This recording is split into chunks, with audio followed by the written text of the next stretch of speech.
Hello, Earther aliens. How are you, if you're still here? Give me a second to get everything up and running.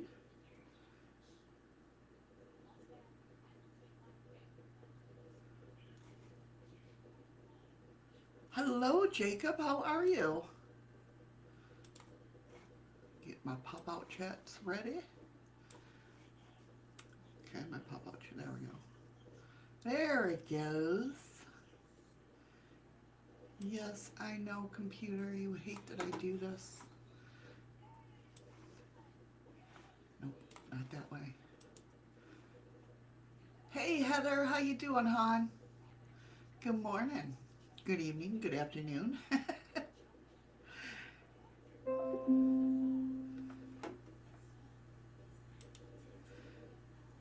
How is everybody?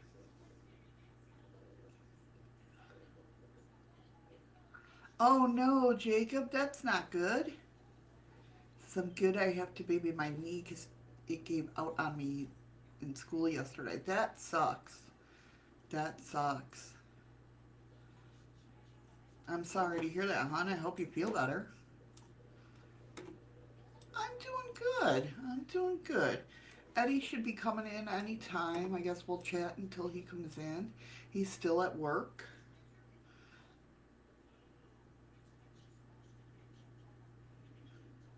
So, you know. We got a good show today, though. We got a really good show today. Hey, Tori, how you doing? Welcome.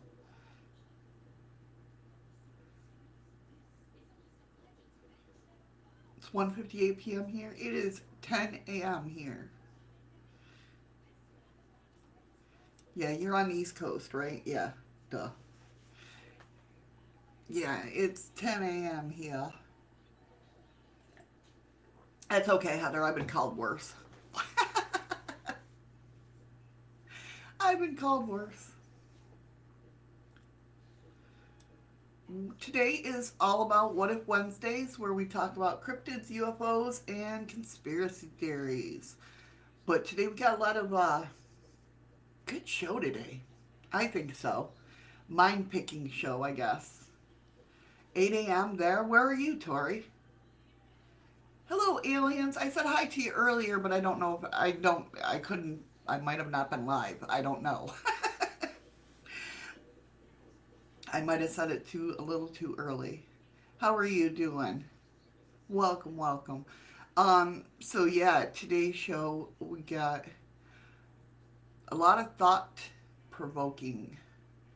New Zealand. Okay, I should have known that. I should have known you were somewhere on the other side of the world.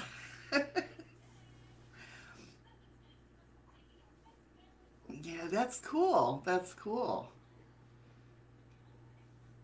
I like that.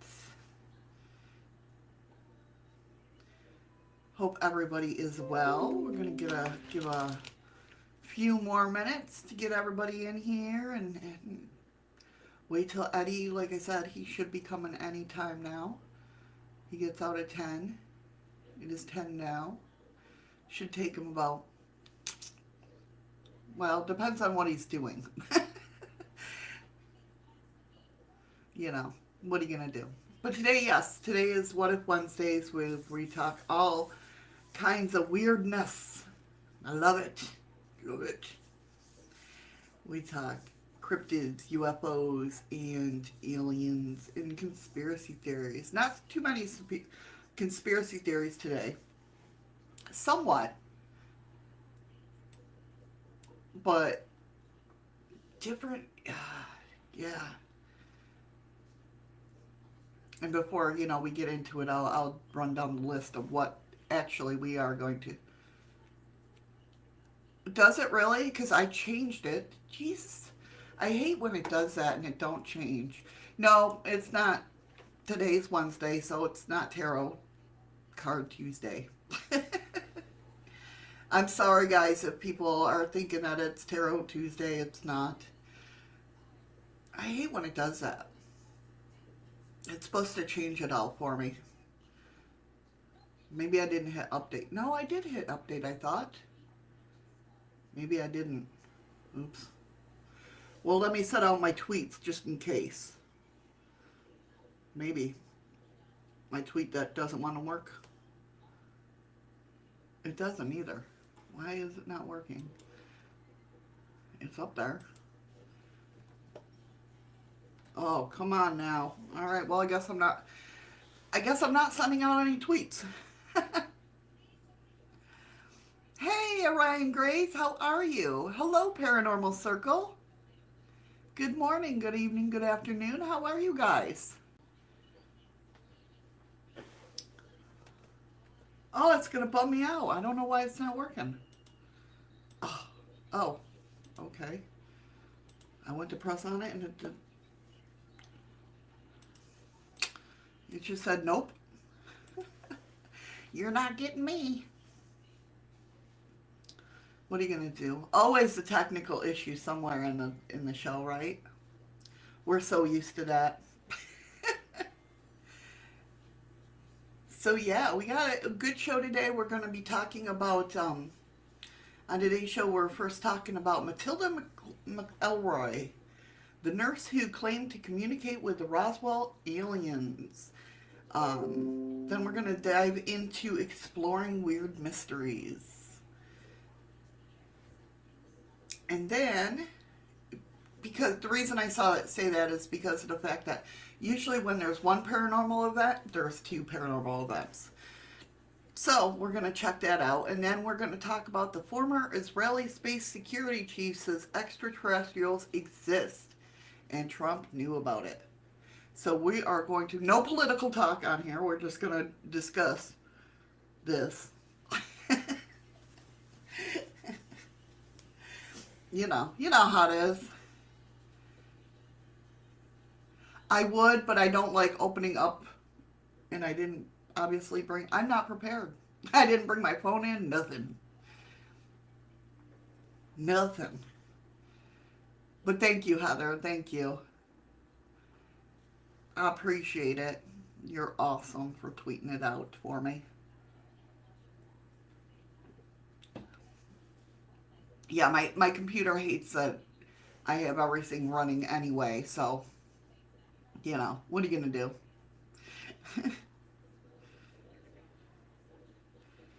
But yeah, I appreciate it. So how are you guys doing? What's going on? Anything new in your guys' life? I'm trying to, wait till Eddie gets here.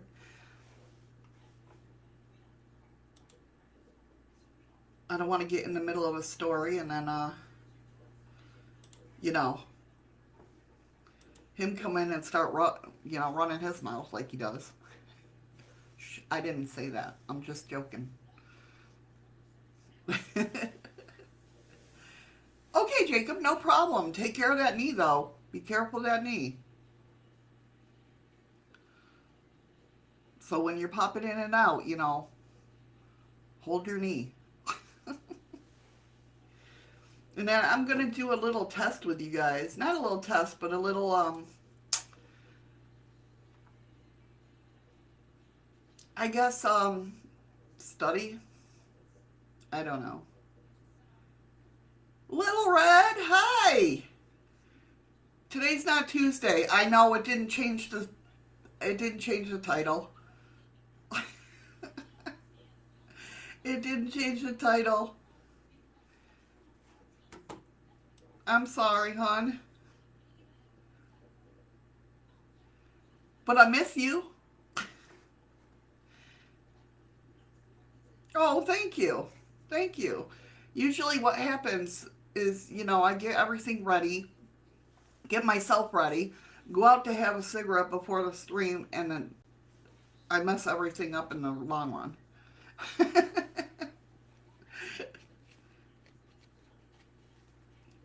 Gotta be funny with your titles. Well, it never switched. Usually I switch them.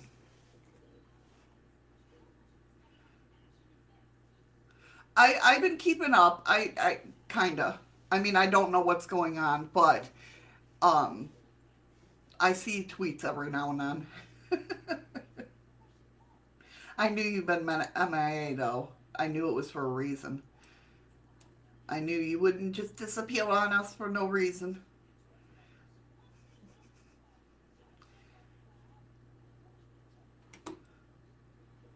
but I hope everybody's doing well. You know what, screw it, I'm just going to get into it, I guess.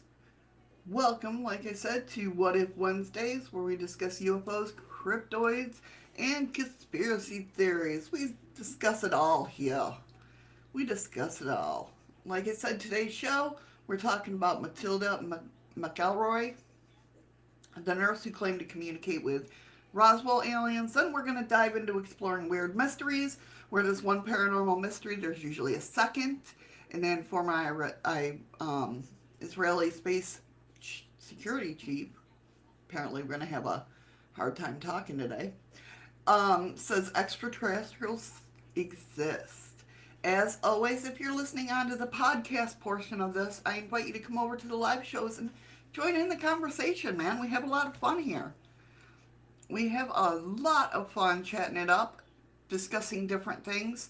I want to get your opinions as well as what I, give you mine. That's what we have here in chat. And always remember, when you're in my chat room, okay, you're always protected. That you want to talk about anything, talk about anything. Sorry, Little Red, I got your tweet. You're always protected. Whatever your beliefs are, they're here. You can feel comfortable sharing them here. So, and remember, as I roll the credits, don't forget to get over to dlive and get that chest as I open up for the moons. All right, so where to start? Where to start? All right, let me get my chats out of the way here. So Matilda McElroy, right? She was a nurse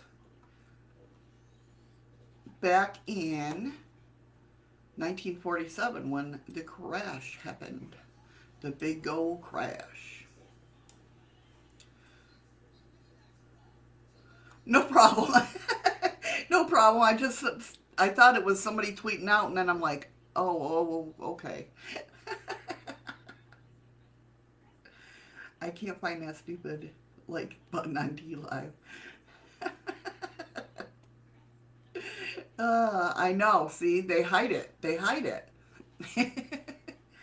So, a new documentary currently running about the contents of a journal allegedly be kept by Major Jesse Marcel, the first military witness to see the object that crashed in Roswell, New Mexico in 1947, has the famous incident back in the news, especially since Marcel told his family what he saw was not made of human hands.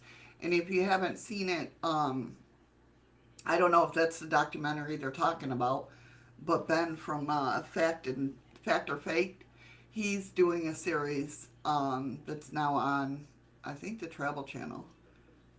It's either the Travel Channel or the History Channel, one of the two. Or now everything's going to Discovery Plus, whatever. But he's doing a thing about it, and it's really cool. It's really cool. I like watching it. That's what I should talk about. It's a conspiracy, the hidden like button on dlive. Yeah, I should, right?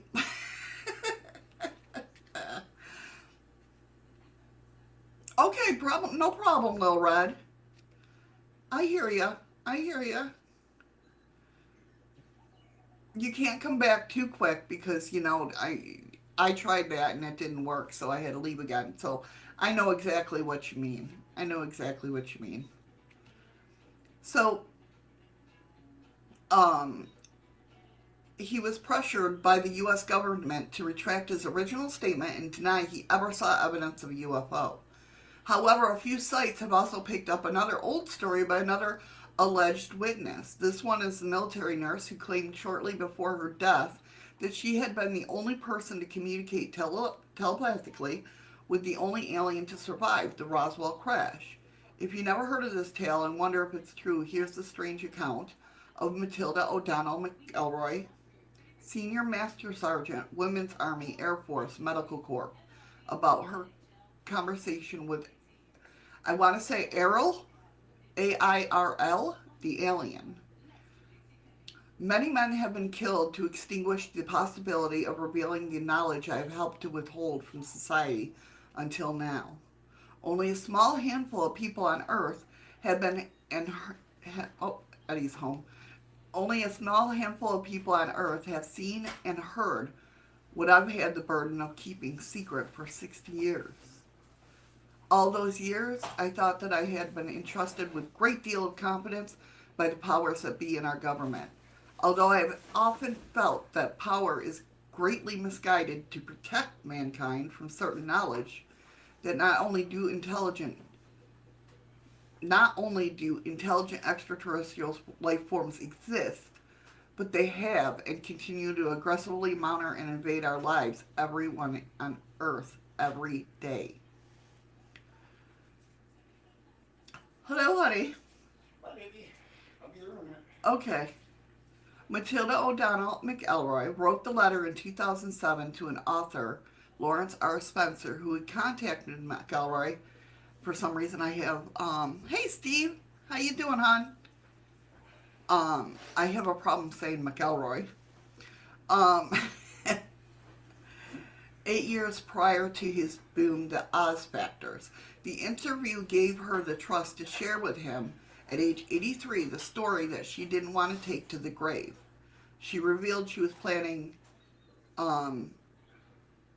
euthanasia in a few months.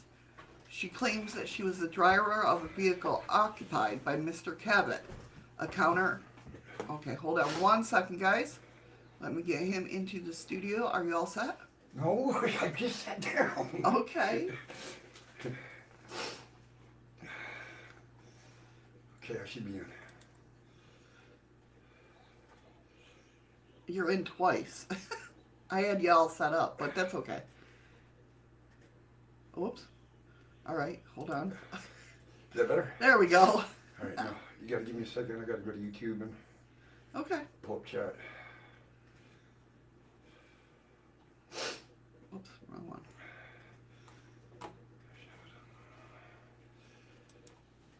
It is Wednesday, Steve. It is Wednesday. Is it? I thought it was Thursday. Did you really? Yeah.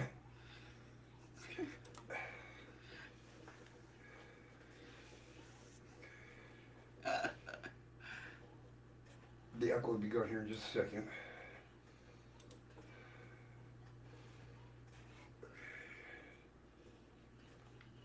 All right. All right. I think I am ready. You think so? I think so. So we're talking about Matilda O'Donnell McElroy, who wrote a letter. Apparently she communicated telepathy or telepathy. Telepathically. Yeah, that. With the alien that crashed at Roswell. She was a nurse. She was actually a senior master sergeant, Women's Army Air Force Medical Corps.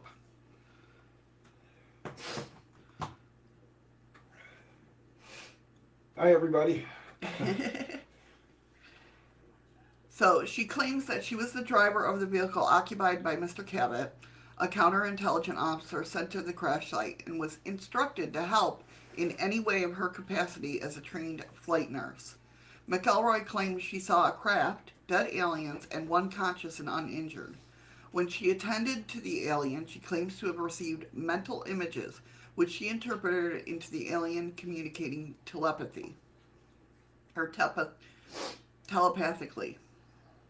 Revealing this to Mr. Cabot, she was assigned permanently to serve as a companion of the alien at all times, conducting interviews and making complete report. For doing this, she promised a senior master sergeant, or she was promoted to senior master sergeant and given a pay raise. McElroy says she found out the alien's name was, like I said, I think it's Airl, A-I-R-L, and appeared to be female. Our communication did not consist of spoken language in the conventional sense.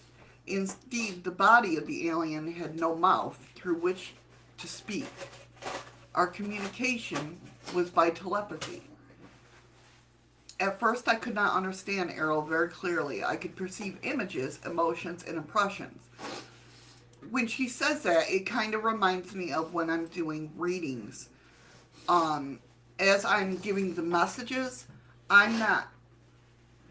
I'll get words in my head, but I'll also they'll put me in a time where I was going through something that I could relate to, so I could understand it, if that makes sense. So, once Ariel learned the English language, she was able to force thoughts more precisely using symbols and meanings of words I could understand. Learning the English language was done as a favor to me. It was more of for my own benefit than hers.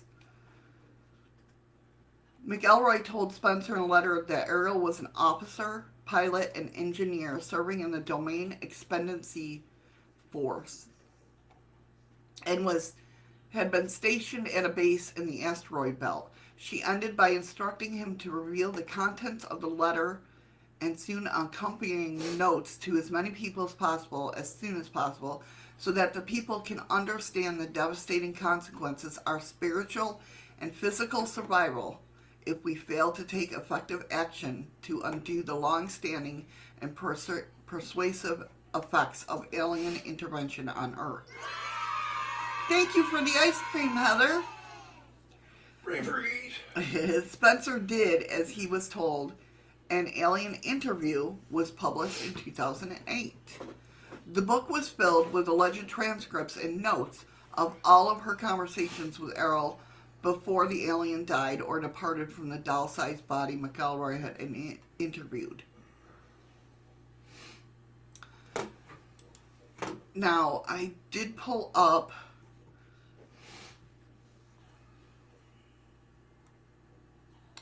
some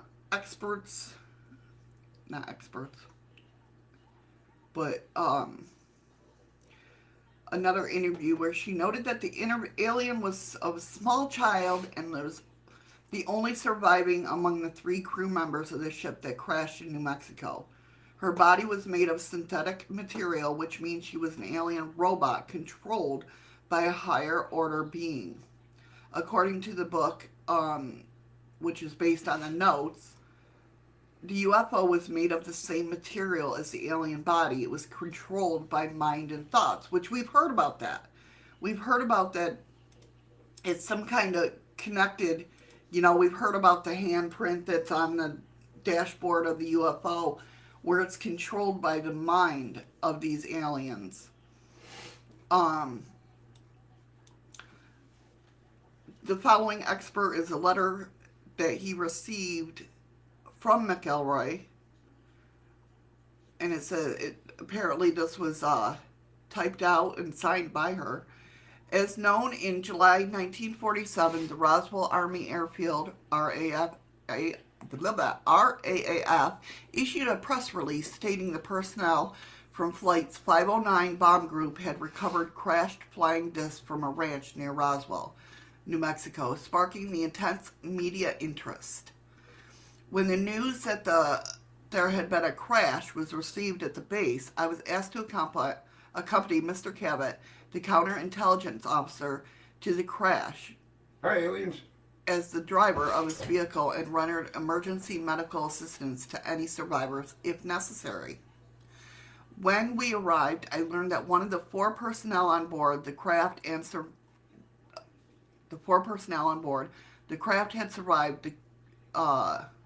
the crash and was conscious, apparently uninjured. I immediately detected that the alien being was attempting to communicate with my mental images or telepathic thought. I reported this phenomenon to Mr. Cabot, and as no other person was present who could perceive these thoughts and aliens seemed able and willing to communicate with me, it was decided after a brief consultation that with a senior officer that I would accompany the surviving alien back to home base.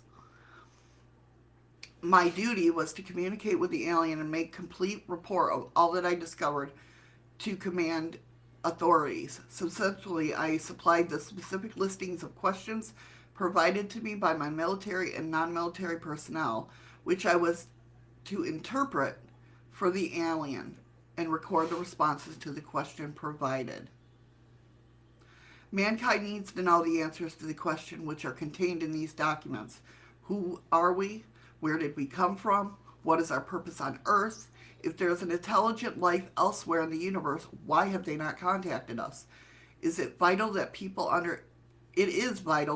understand the devastating consequences to our physical and spiritual survival if we fail to take effective action to undo the long-standing and persuasive effects of alien intervention on Earth.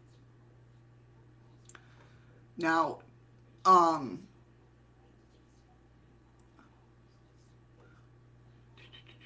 Morning, Scoops. hey Skooks, how are you? So this is what she had to say.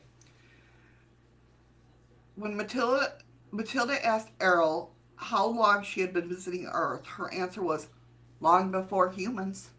In her footnotes, Matilda wrote, Earth is a small planet of a rim star of a galaxy.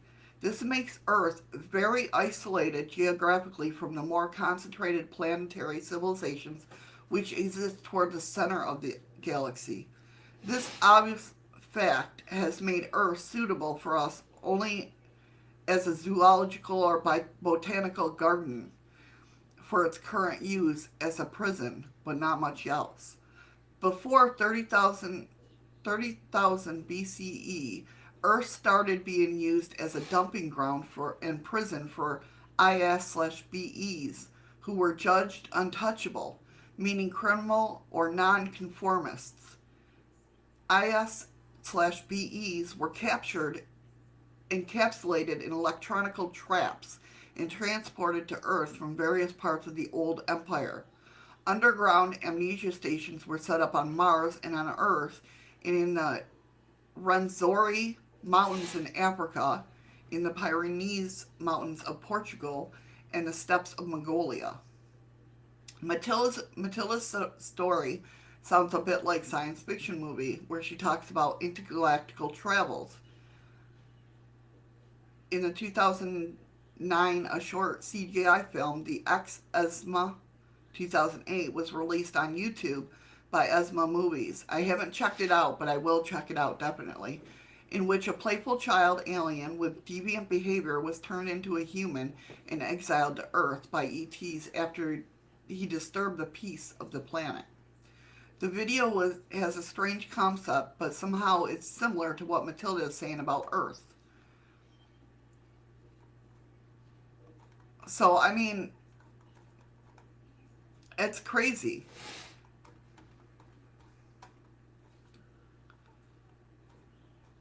Let me go back up here.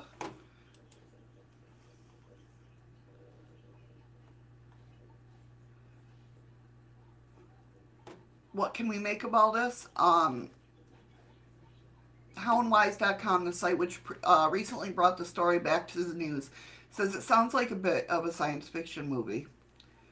And it does. But, I mean, what do you guys think?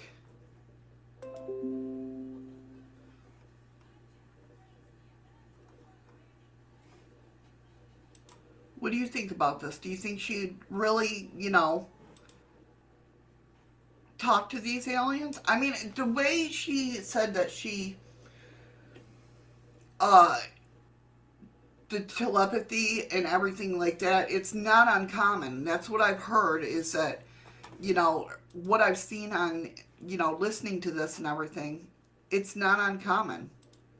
That's how that they, I think she did too, Heather.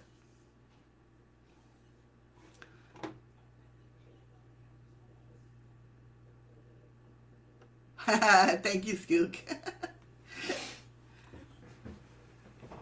I really honestly think she did.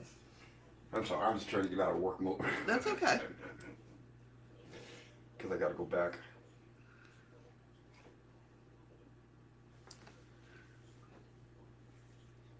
And just the way she explained everything on how, it worked with her. It's not the first time that I've heard that. Honestly. Well, she had to have talked to them if she knew that they controlled their ship with their mind and Right. not physically done it. And how else would she know that without talking to them? Right. And that's been stated before. I mean, obviously after the Roswell incident, but you know what I mean? It's nothing like what she's saying is what other people have said after her, you know. And in the beginning, Adi, you missed it, but you know, she even stated that numerous people have died because of the information. You know. They were afraid that they were going to leak it out. Right, exactly. She said, Heather said, I wonder if she had any implications with her job after she stated this, though. Well, supposedly, after she told him that she could communicate, that's when she got her pay raise and got bumped up to senior staff as sergeant. Yeah, that's the thing. See, this is how it ties into what this article here. Let me make sure. Let me get the right thing up. Hey, Grace.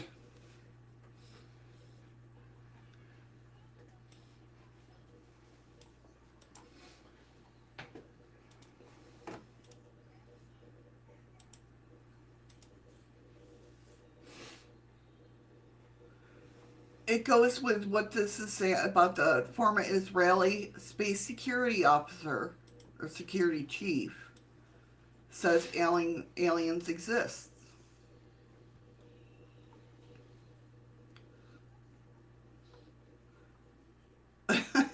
Stuke. So, a former Israel. Yeah, no, Israel. they're humans now. Yeah, they're human now.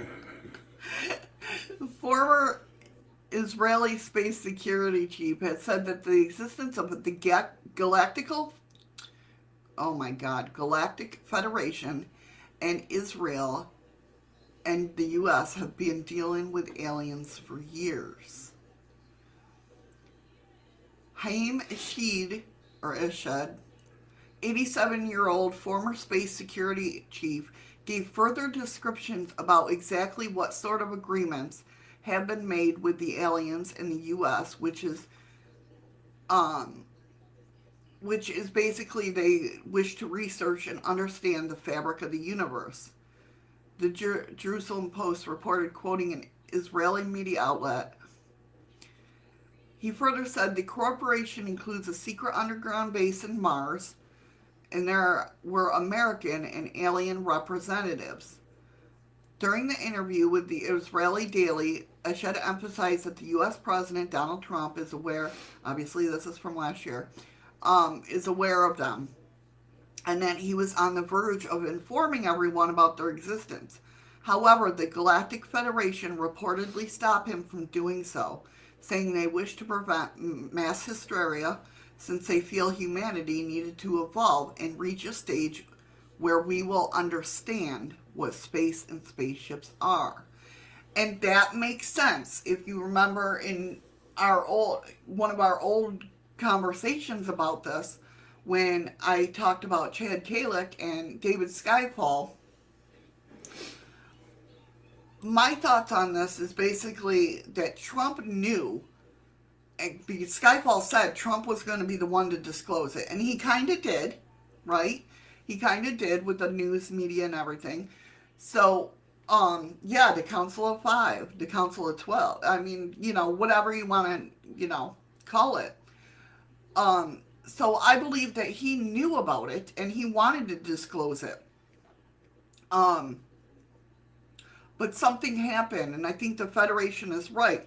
Because if you notice, we take 2 steps forward, or 1 step forward and 2 steps back, right? Like, people believe in it, and then they're like, they go back to calling people idiots for believing it. Do you know what I'm saying? But the thing of it is he wanted to, I feel that Trump wanted to expose it. And that's why there's such a rush to get him out of office and to get him where he can't say anything to anybody. Just my take. I'm not a listen. I don't care if you're a Trump supporter or a not supporter of Trump. It's not political. That's not what I'm talking about. I'm just talking about the way that they're trying to get him out. Any president like that, even if it was somebody else, I'd be the same way. They're rushing him. Like, I mean, they're really trying to keep him out.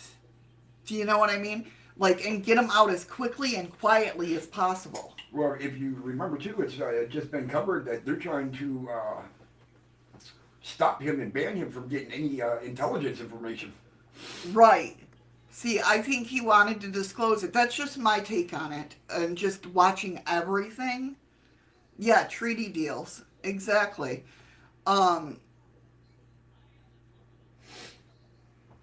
You know, and I do remember that, you know, what I've researched and everything like that, there is a collective. We're supposed to be more into 5D than we should be. We are like way behind on schedule of where we're supposed to be, right?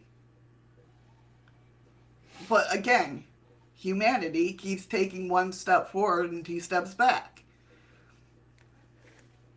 So I think they expected us to be at the right dimension before they disclosed everything, and we just won't go there as a collective.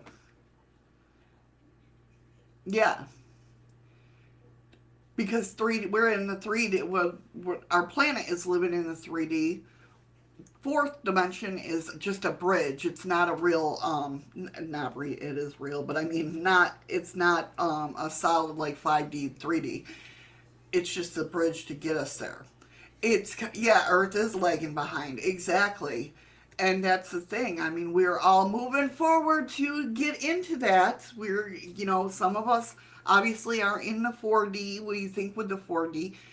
And when I say that, what I mean is, like, it goes back to what I've said about, I keep using the cat theory, where when that cat looks in the mirror, they see another cat. They don't see themselves. They don't have a sense of self, right?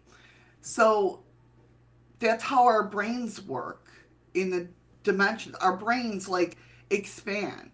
And I think a lot of it has to do with the junk, as they call it, as the doctors call it, junk DNA. That's in our, DNA, that they have no clue what it's used for. And I think that's why, like, when we listen to binaural beats and stuff like that, it opens up that DNA. Now, I could be talking out my ass, but just everything that I've researched, that's what it seems like.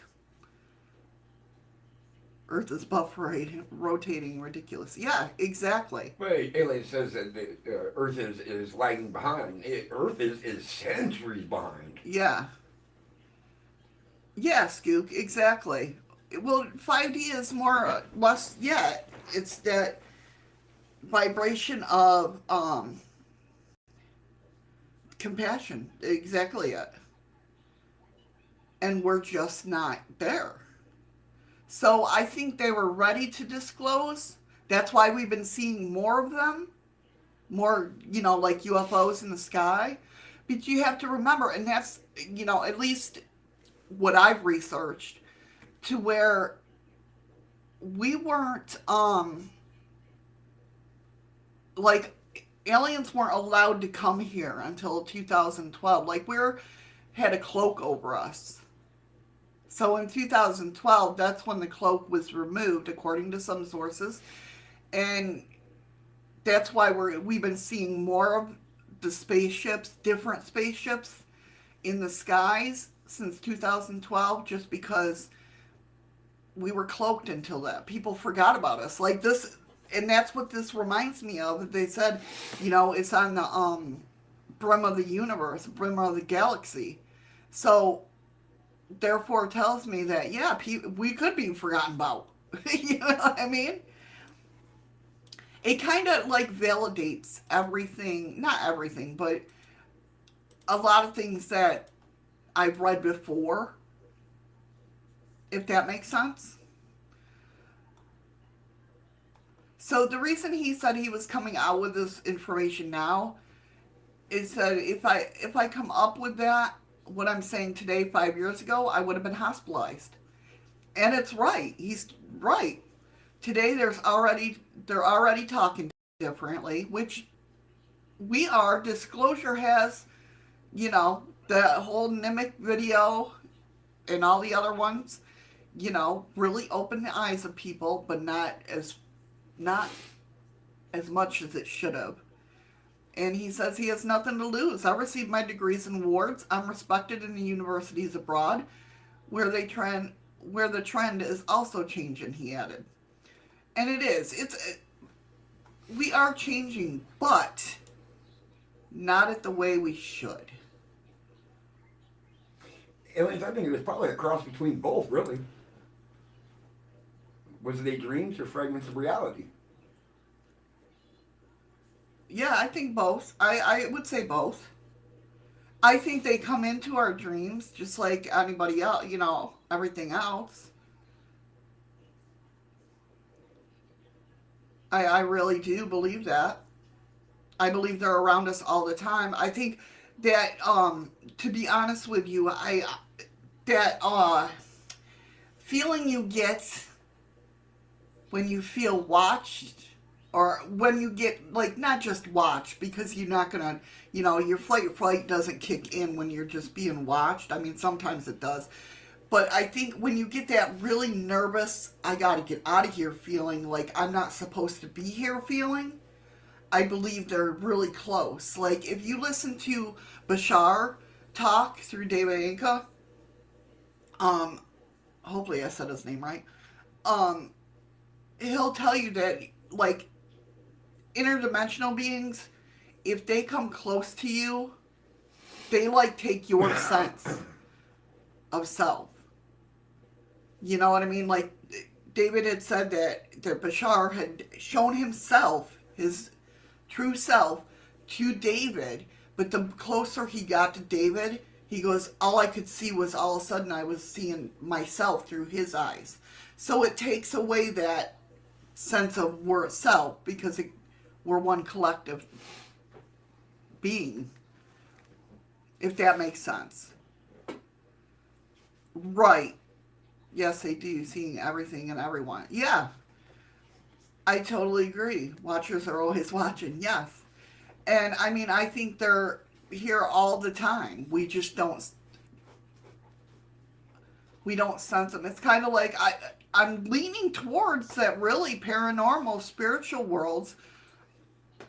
It's all one thing. It's not, which is weird because of the fact that, it's always been branched out as three different things: UFO aliens, cryptoids, and paranormal, right? It's always had the three spectrums, right? But I honestly think it's all one thing, and it's how we perceive things. It's how our brain works to make sense of what we are seeing, because we're not at that stage of seeing the true thing, if that makes sense.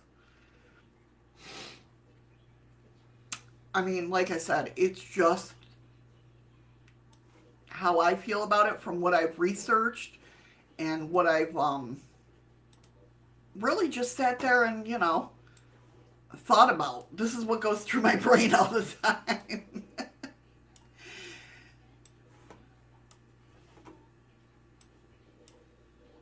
The universal plan, yeah. I mean, I truly believe that we're all one consciousness, no matter what. No matter what, we're all one consciousness. The collective consciousness, at least. And we're just different aspects, little pings. But that's just my thoughts. Okay. And here's another story that suggests this. In Spain, they said aliens may exist in ways we cannot even fathom, and they could be all around us. But because we don't know how to detect them, we can't see what's right in front of our faces. At least that's what a group of researchers in the University of Cadiz in Spain suggested in a report published in the Journal of Astronautica. Is that related to Randomnautica? Our traditional concept of space is limited by our brain, and we have the signs above. We may have the signs above and be unable to see them. Kind of like UFOs. I believe they're constantly in our space, in our skies, but they're cloaked. Hey, Scott. Thank you, Scott. I appreciate it. Yeah, I'm sure you were just kidding there, Scott. They say though we might be looking in. We're not looking in the right direction. The research team used a classic psychological experiment to provide a possible explanation as to why we humans may not have found indications of extraterrestrial life. The theory hinges on an idea of inattention blindness, which suggests that we don't see what we're looking for. Now, I was going to do this test with you guys, but that kind of blows it. Honey, he just called you a dumbass. He called me a dumbass? Yeah. Scott, why are you going to call me a dumbass? It's not very nice, you know. I would never call you a dumbass. I would. Well, yes, you would, but... A fat, bald dumbass. Okay, let me get this set up for you guys. All right, brother.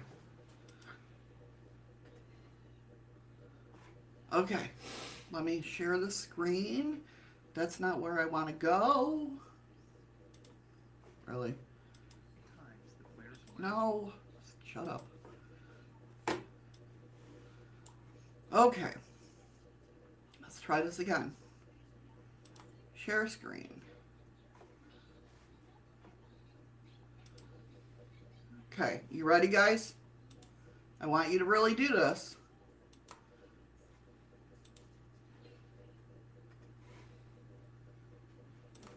Oh, it helps to put it up there. Count how many times the player wearing white passed the basketball. Okay? In white passed the basketball.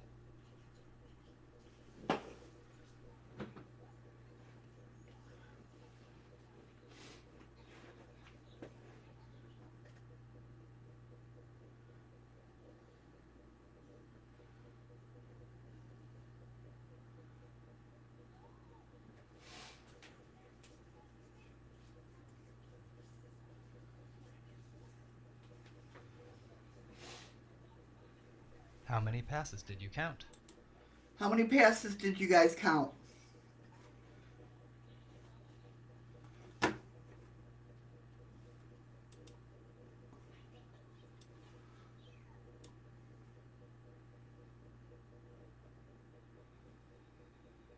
Heather said 9.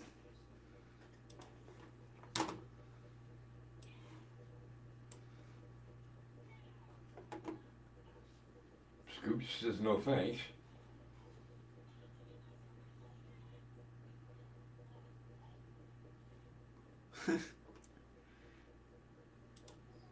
Okay, so let's see the answer. Now, hold on. Before you Okay. do that, Heather, you were off on the number of passes, by the way, but Yeah. that's not what this is about. Yeah. It's Okay. 15 passes. But did you see the gorilla? Did you see the gorilla? Stop it. Oh, you should have started and let them answer before you showed the video. But it's okay.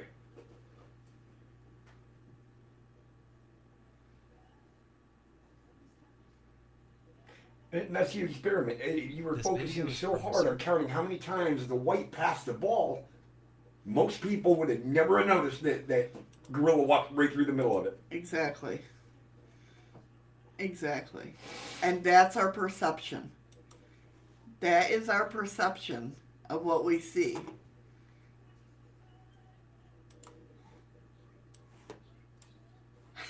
Yeah, it played there. That's our perception. We see what we want to see. If we're focused on something like our phones, we don't see what's around us. And I think that's why you were counting the ball. Right, exactly. Exactly. And that's the thing. Is if we're, I think that's why with this whole pandemic and everything, right? We're seeing more stuff because we're bored. We're in our house going, what do we do? What do we do? And then shit starts to happen. That's why you got more paranormal stuff happening. That's why you get more UFO stuff happening or alien stuff happening. More cryptids are being seen. That's why, because we're taking the time to, for lack of a better word, stop to smell the roses. We don't do that. Scott said he lost count after 2. I'm surprised he made it to 1. So, but that's how our perception is. If we're not looking for it because we claim we're so smart and know everything. When in reality, we don't know anything. Exactly.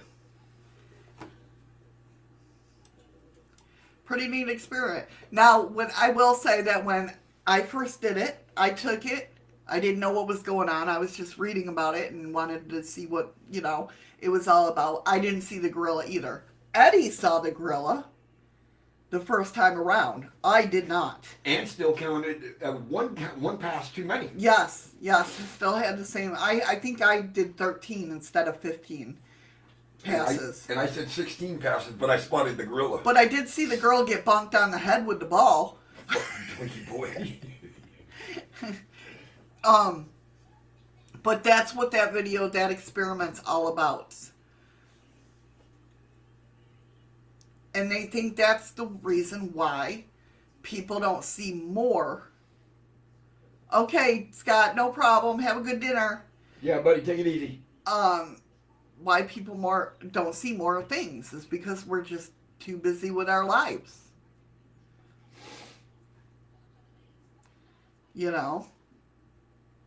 So these extraterrestrials, the team specifically avoided using the term extraterrestrial in the writing about their findings to be able to consider other possibilities. They do not fall strictly with extraterrestrial scope. Instead, they refer to life beyond Earth as non-terrestrial or terrestrial.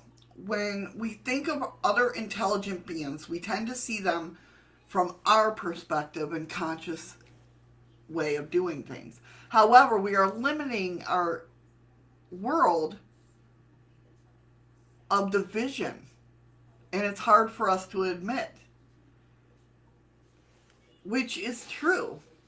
So they basically think, is what we're trying to do is they differentiate the complex other possibilities. For example, being of dimensions that our mind cannot grasp, or intelligence based on dark matter or energy. We make up about almost 95% of the universe, in which we are only beginning to glimpse. There's even the possibility that other universes exist, as the text of Stephen Hawking and other scientists indicate. Cryptids don't cover everything. They cover the animals, the cryptozoology.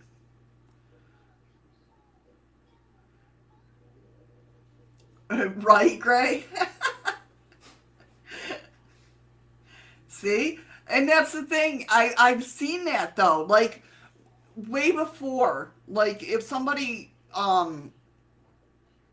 telepathically had a conversation with an alien, like, years and years ago, they were strict and straightforward, right? But nowadays, like, the comedic part of them does come out. Skook. So it is reasonable to think that advanced civilization, ETIs, or more precise non-terrestrial intelligence, NTIs, will either have mastered dark matter or it's possibly composed of it. A multiverse of higher dimensional extensions, M theory, and these theories require the presence of 10 or 11 space-time dimensions, respectively. And I honestly think that's what's going on. It's all interdimensional. I mean, that's my take. But we're just too... It's kind of like I brought up the one time when people were wondering why UFOs were, circling our nukes and stuff like that. Well, duh, we're not the only ones in the universe. If the UFOs, are circling the nukes and shutting them down and everything, or giving a scare of turning them on, well, what do you think that means? We're not the only ones in the universe. If we blow up our Earth, we're affecting their living spaces as well. So, of course, they're going to be seeing what we're doing and making sure we're not blowing up ourselves. Just my take.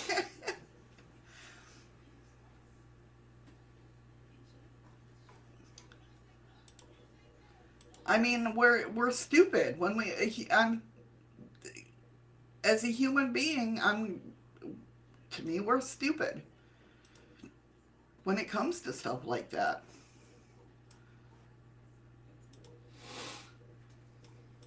Kind of like the whole, I believe, yeah, I heard that. Lasers defend the galaxy. Yeah, I've heard that. Are you talking about the belt that we can't get past? I can't think of what it's called. Alex has talked to it. My coworker and me have talked about this many times.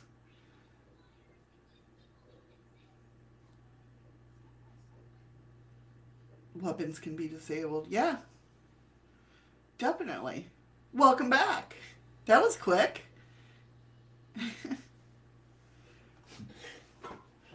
He said start, bitch.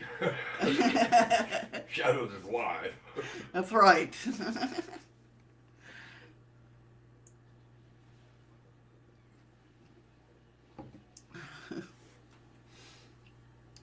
So moving on, we are going to talk about weird mysteries. Have you ever noticed that where there's one weird mystery, there's usually another? John Keel, from obviously Mothman Prophecies, you guys have heard of, came to believe that cryptid creatures, UFO, aliens, men in black, ghosts, and so on were all somehow interlinked. And John Keel wrote about that years ago. I have to agree. So having said that, here's some interesting examples. The mysteries at Loch Ness, Scotland. Yes, there isn't just one mystery at the Loch Ness. Hey, Patrick. Or at the legendary Loch. Hey, Patrick, that's okay, hon. Glad you're here now. The Nessie sighting aside, there are matter of ghostly airmen. In 1976, the wreck of a Second World War era Vickers Wellington aircraft was hauled up from the deep waters of the Loch Ness. It wasn't long before people were seeing the spectral form of a man at Loch Ness dressed in 1940s period military uniform. One example of this is there was a story of a man named Peter Smithson who told a ghost investigator, Bruce Barrymore Halpenny, of his encounter with the ghostly airman in 1978. Smithson said that it was early one morning, just as dawn was breaking, when he saw someone coming towards him from the depths of the Loch Ness. Smithson's first reaction, and quite natural reaction, was to assume there had been some kind of accident. It was easy to understand why Smithsonian assumed that the man before him was dressed in military clothing and was dragging behind him a parachute. But what baffled Smithson is the fact that the uniform the man was wearing was clearly out of date. As far from modern looking and far more befitted the era of the 1940s, when the world was engaged in trying to defeat the hordes of Adolf Hitler. Smithson shouted to the man to see if he was okay. The response Smithson got was an eerie one. The man slightly turned and pointed towards the waters of the Loch Ness. Smithson said that the man suddenly he went, Materialized? yeah, thank you, leaving him with a funny feeling and a suspicion that what he had seen was a ghost airman. He commented, "What a damn fool I felt, confronted by a ghost, my camera around my neck, yet had no inkling to take a photo." And that's how it is with me. I sit there and I carry around my phone, and then something happens, I forget that I got a phone, and then, I'm like, screw the screw the photo. What the hell am I looking at? So in the summer of 2003, when something very strange happened in a body of water in central England, near the bustling town of Staffordshire, where's Andy? I know. Known locally and unofficially as the Roman View Pond, it's very soon to become famous, or rather, infamous. In no time at all, not only were there local media on the scene of all the crazy antics, but just about all of the UK's nationwide media too. People that lived or have lived near the pond says it's actually much bigger than the name suggests. It was a story revealed by the Wolverhampton Express and Star, dated June 16, 2003. And the title was Mystery as Croc Spotted at Pool. The article reads as follows. A Staffordshire community was today trying to unravel a pool monster mystery after reported sightings of a 7-foot crocodile type creature rising from the deep. The mystery of the Mini Nessie was never solved. What's equally intriguing, however, is the fact that the old church, literally across the road from Roman View Pond, that more than a century ago was run by the father of a man named Greg, or George, we're just going to call him George. Of George, the jungle. huh? Of the jungle. Yeah. George was thrust. Okay, now mind you, they said they saw the 7-foot crocodile, right? George was thrust into the limelight in 1903 when he was convicted, sentenced, and imprisoned for maiming and mutilating horses in the area. Reportedly in the dead of night, and some believe for reason related to nothing less than a full-blown occult rite and ritual. Collectively, the horse slashing and deaths generated not only a great deal of concern at the local level, but also anger, fear, and a distinct trust in that family, who the locals had consistently frowned upon, deeply upon ever since they moved to the area years earlier. Family claimed that George claimed that he had no role in the matter. Indeed, there were more than a few bizarre ideas that the attacker was a hypnotized ape, a giant bird, a group of trained wild boars, and a cultist. So this guy gets accused of maiming and mutilating all these horses. Well, what if this croc was living in the waters and they had no clue about it?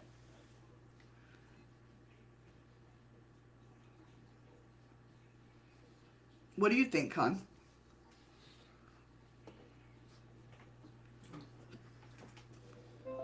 Sorry. You know how I feel about the Loch Ness. That wasn't the Loch Ness, it was another pond. Yeah, but you said Baby Ness. No, that was the story before that. Oh. Steam's getting to my head. Anyway, now to the United States.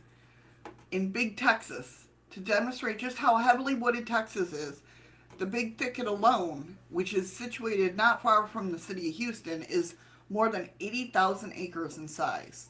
It's dominated by nearly endless numbers of oak trees, beech trees, pines, and swamps and rivers. By day, the Big Thicket looks pretty much like any other large sprawling mass of forest land. But after the sun has set, however, and darkness has fallen on the Big Thicket, that things begin to change. Doesn't it start to, like, in your mind, start taking a different shape? It could be, yeah. And to a significant and creepy degree. That's when Bigfoot creature comes out. That's right. The whole area has a long-standing history of Bigfoot activity. Much of the high strangeness of the Bigfoot variety in focus of the vicinity of the 6-mile long stretch of fairly primitive road that runs through the woods and which is called Bragg Road. While that's the road's official title, has an unofficial title as well. Ghost Road. Patrick says they got a creature in the lake not too far from where he's at. Is it an alligator? Or a crocodile, I mean? It takes its curious name from the fact that for centuries, not only people have seen these Bigfoot around here, they've seen ghosts. They've reported seeing the strange, eerie, floating balls of light. Kind of like the Brown Mountains. I want to go there so bad.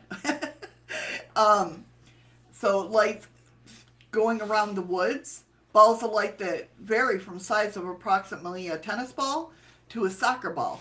And again, and it's against weird background that the big thicket Bigfoot dwells. So in one specific place in Texas, we have Bigfoot animals and strange balls of light seen. More than that, Rob Riggs, if you don't know who he is,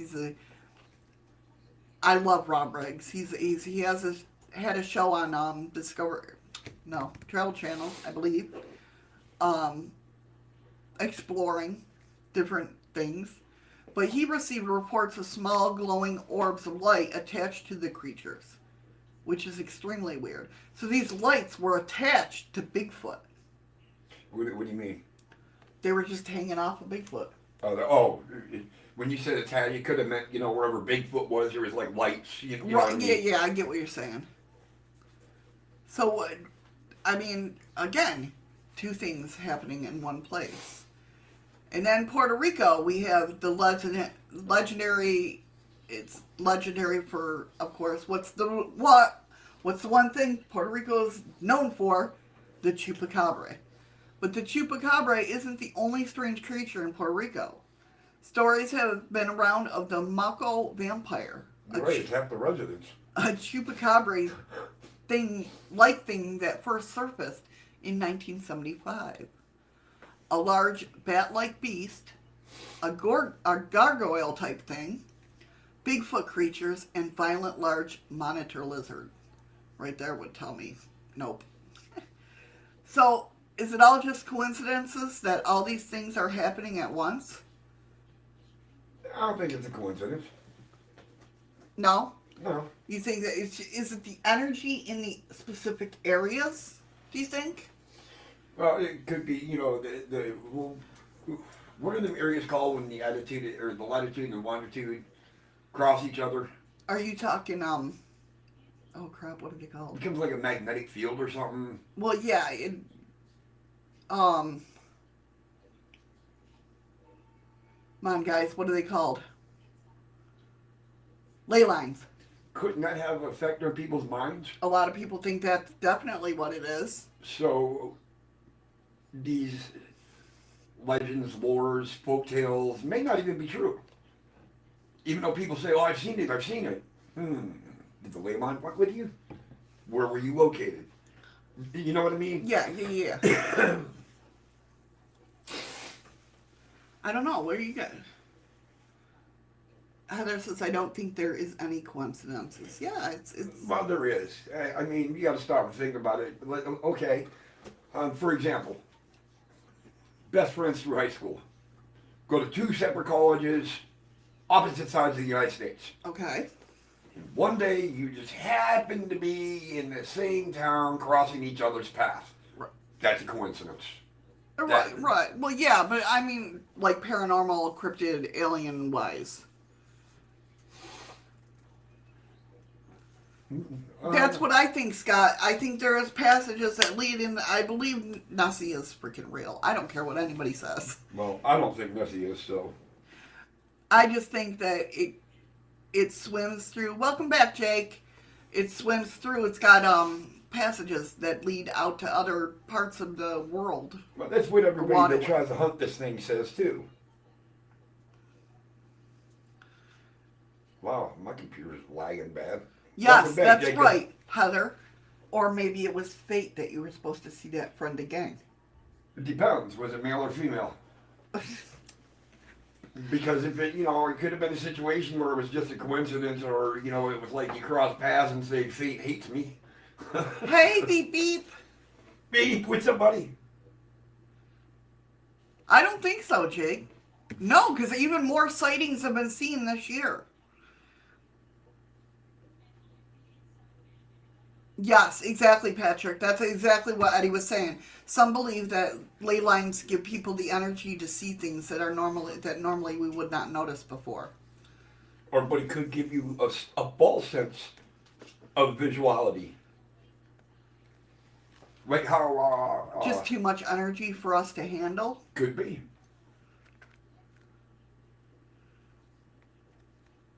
Yeah, I mean, you never know. You never know. So next up, we have weird government projects that span more than a few decades. That's just waking up every day for them. So, let's begin in the UK and reveal some of the strange secrets in the heart of North Wales, where there exists a body of water called Lake Bella. Hey, let us in. Hello, let us in. How are you? Welcome. You may say, well, there's nothing particularly strange about that. You'd be correct. Lake Bella is not out of the ordinary. But there is a rumor. Okay, I have a feeling this is going south. Give me a second. Yeah.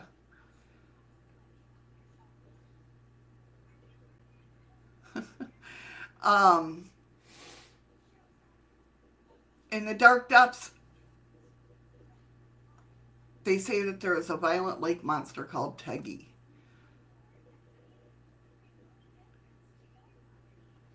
Yeah, I think I'm just going to stop this where it's at. So, they think Teggy is born out of a secret military experiment.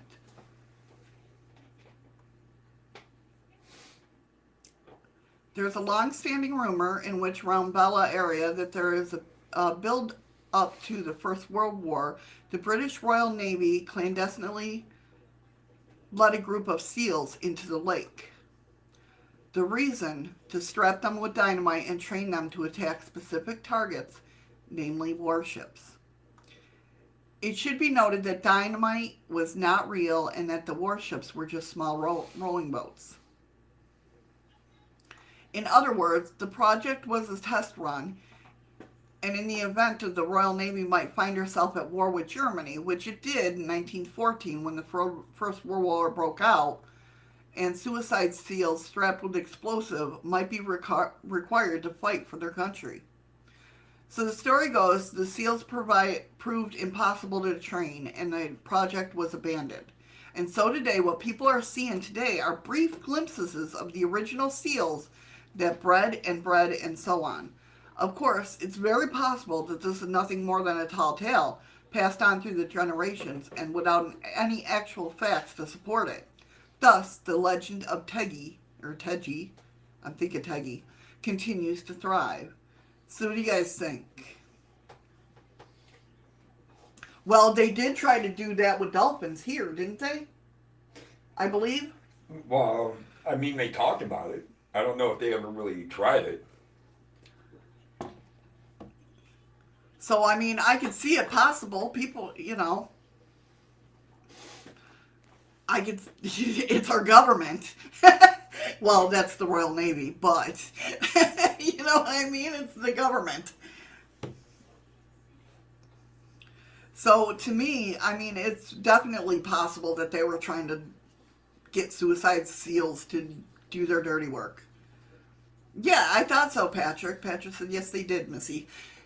Yeah, they tried to use dolphins here. So, I mean, it doesn't... Do I know what happened? I don't know. I'm not one who's really... Flip over an AWOL. looked into the Royal Navy or anything like that, so I really don't know. But I know our government, tried to use dolphins. Animal counterparts. To swim to the boats and then blow them up. Yeah, suicide dolphins. Yeah. So, I mean... But one thing people... and the funny thing is people don't understand dolphins are a hell of a lot more intelligent than we are. Yeah. So you're going to try to strap a bomb to him. I don't see that working out too well. Patrick says the U.S. has also trained dolphins to find lost torpedoes as well. That and they also kind of trained them to help search and rescue for some boats and survivors. Yeah. They're intelligent. They're intelligent. You know?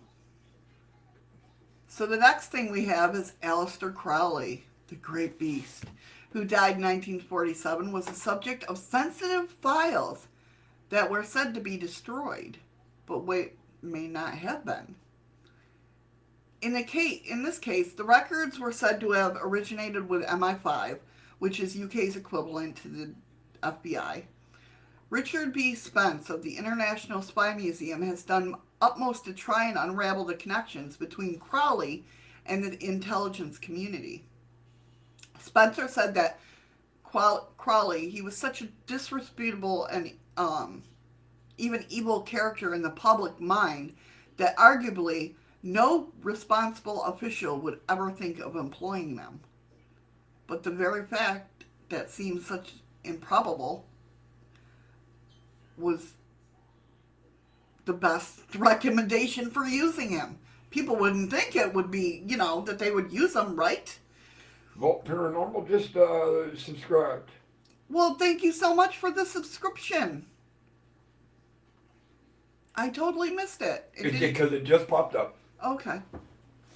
Thank you for subscribing. Another theory is that during the Second World War, British intelligence planned on using the world of the occult to try and prevent the Nazis from invading the UK. It was thanks to Spence in 2003 something extraordinary happened. That was the year in which Spence found not a file on Crowley per se, but a file on another topic which referenced Crowley's MI5 file. The claim that there had not been an MI5 file on Crowley now had no merit. Caught in an awkward situation, MI5 went back on its previous stance and claimed that yes, there had been a Crowley file after all, but it had been destroyed back in 1950s. Spence dug deeper and found further references to Crowley-based files. They too had been destroyed, claimed MI5.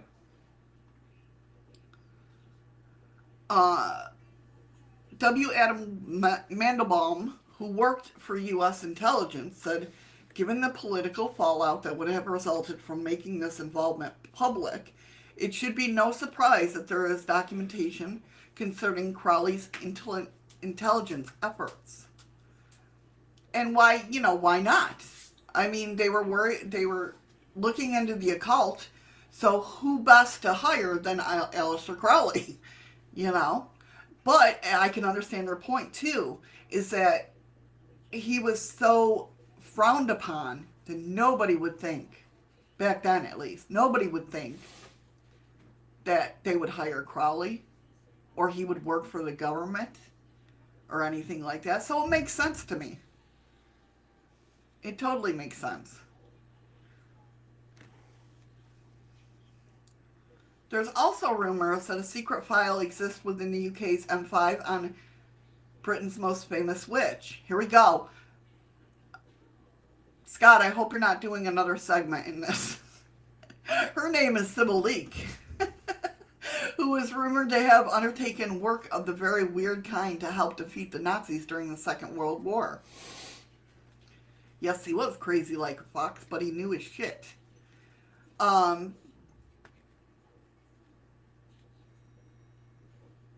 Hey, Freaky Geek.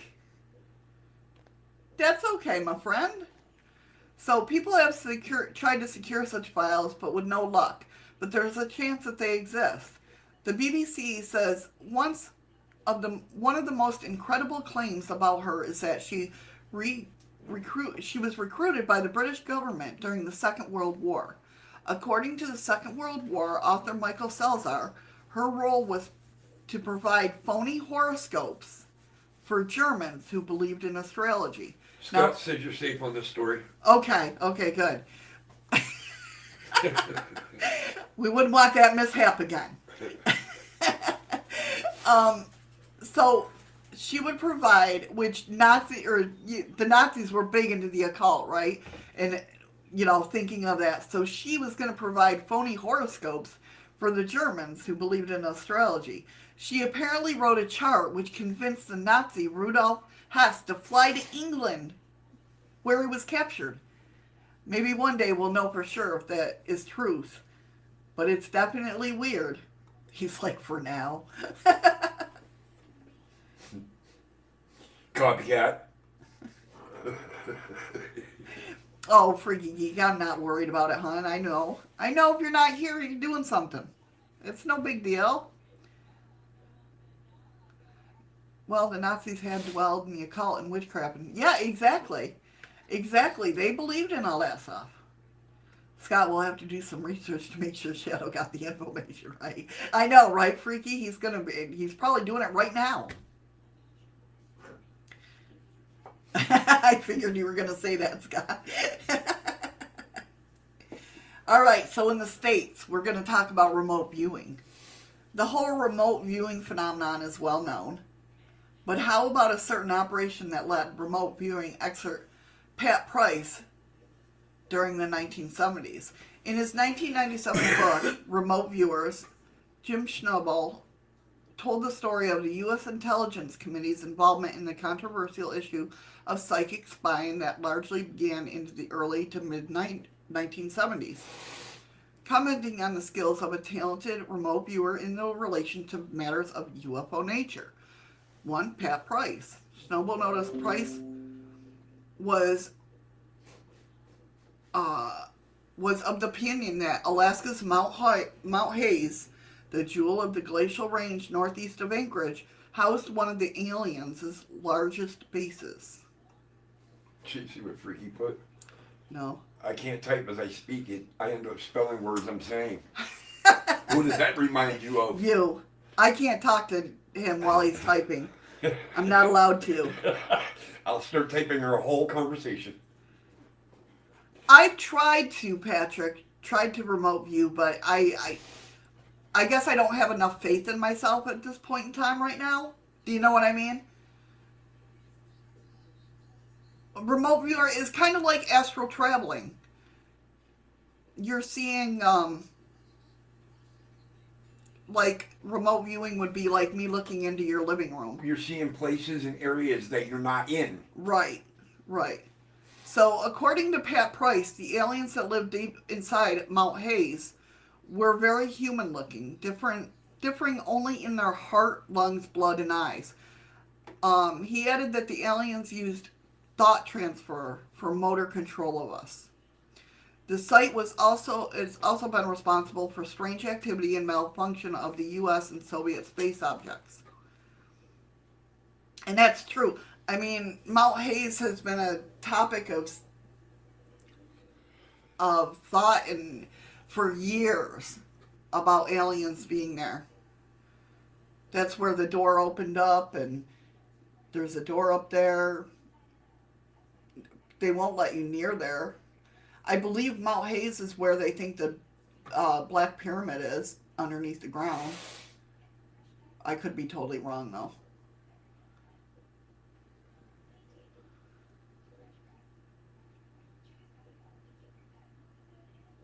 But yeah, it's and Pat Price is one of the well-known. He also, I believe it was Pat Price that remote viewed Mars or the moon, and it said that somebody had already been there.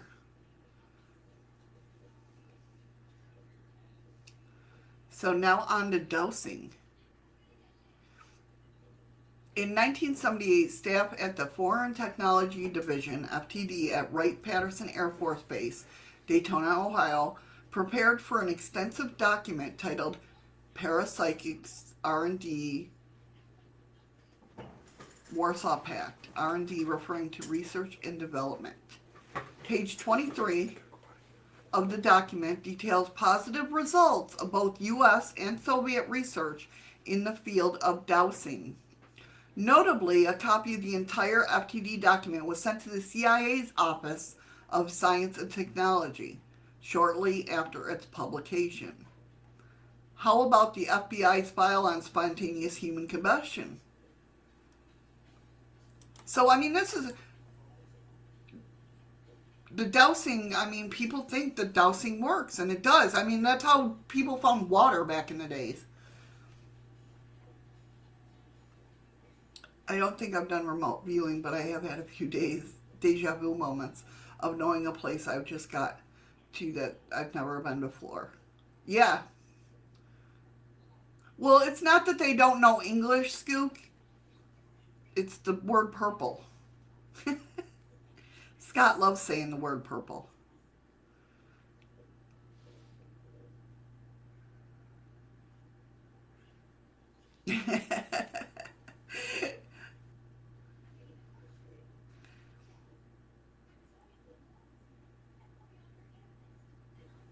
Yeah, both me and Eddie have rods. Of course, I use my pendulum, my little rods. I got little tiny ones. Eddie's got the big ones.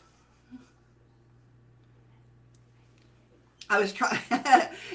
Yes, you can type it, but you can't say it, Scott. We all know this.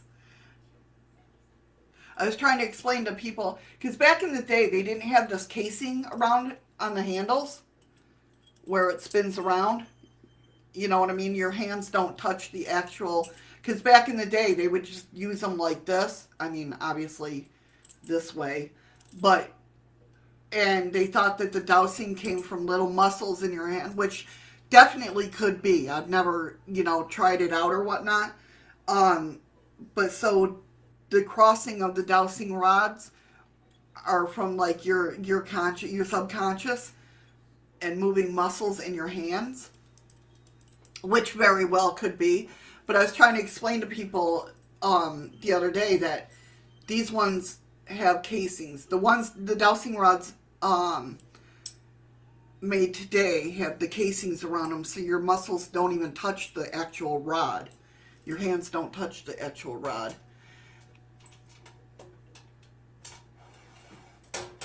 So, yeah, who knows?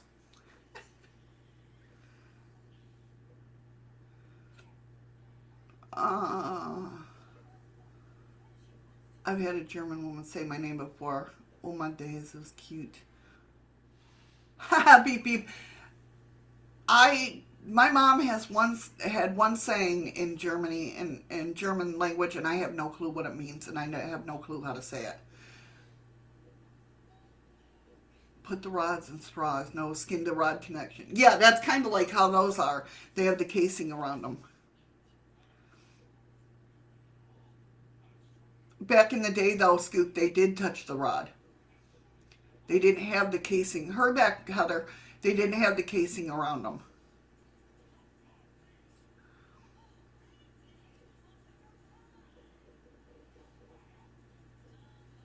Yeah, they didn't have the casing back in the day.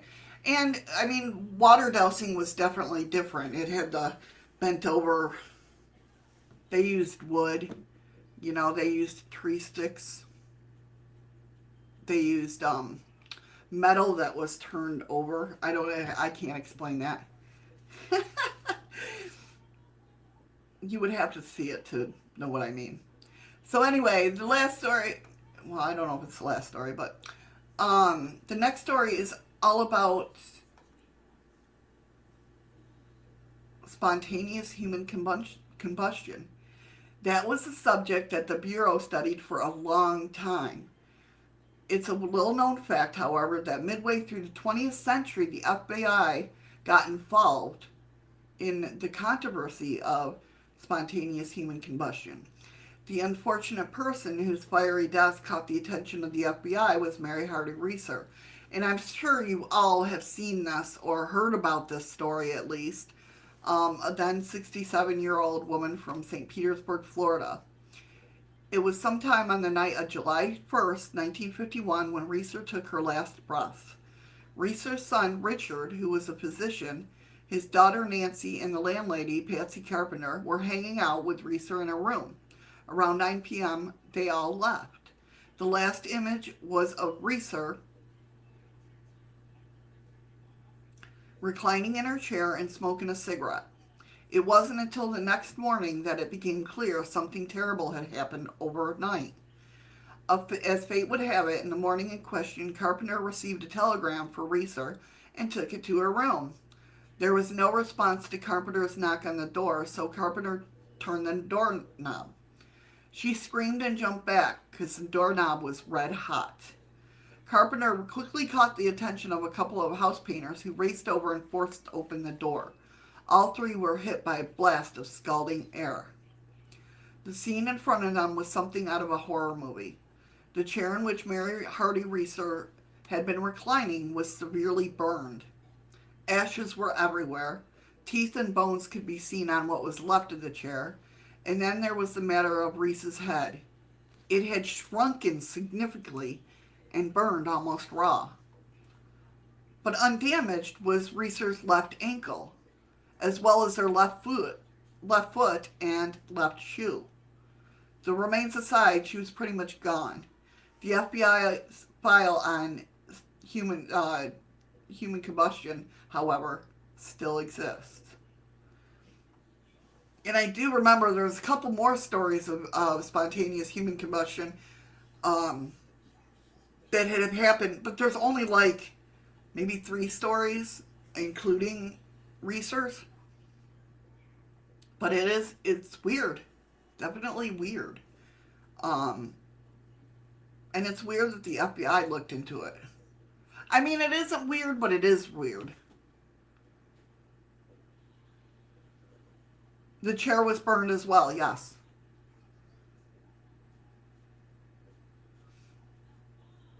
Yeah. The chair was burned and she was burned. Except for her left ankle, her left leg, basically. Ankle bone in her foot and her... That's what we're talking about, Freaky. Spontaneous human combustion, yes. It's just weird. It's scary. It's like, man. But what's weird about it is, why would her head shrink? I don't get that. I mean, you think about... I understand that there's gases inside of us that can make us explode, apparently. I get that, but I don't understand why the head would shrink. No problem, Freaky Geek.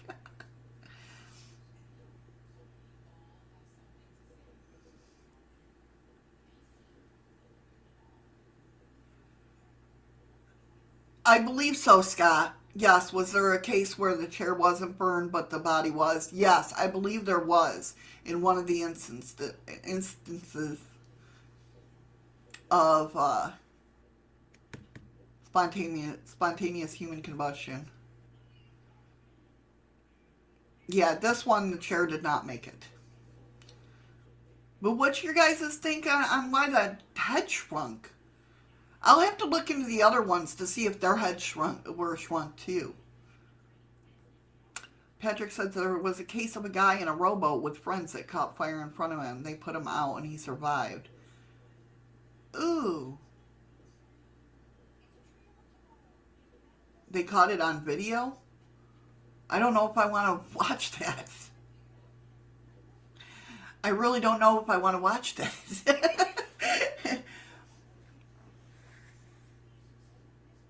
You guys aren't answering my question. Why would the head shrink? Out of all of it, I just want to know that one answer.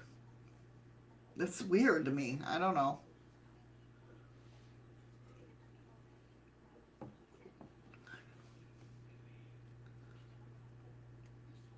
So, the next one is... Now, these are all files from the FBI, mind you. Then there's the Collins Elite. Have you guys heard of this? Maybe. Maybe it's that one guy from Beetlejuice going around shrinking heads. I don't know. Could be voodoo. I wonder if she knew anybody that was into voodoo. I don't know. It's actually hoodoo, but, Welcome back, Heather.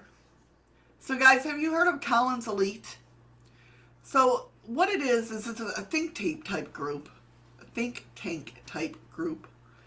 that believes that UFO phenomenon is demonic in nature rather than having extraterrestrial origins. Today, the Collins elite still exists, despite the widespread denials of the U.S. government that it ever existed. Of course, why are they going to say that it did? And in the 21st century, the group is a definitive secret society. Entrance to the group is strictly limited to those that move effortlessly between the domains of the Pentagon, the Pentagon,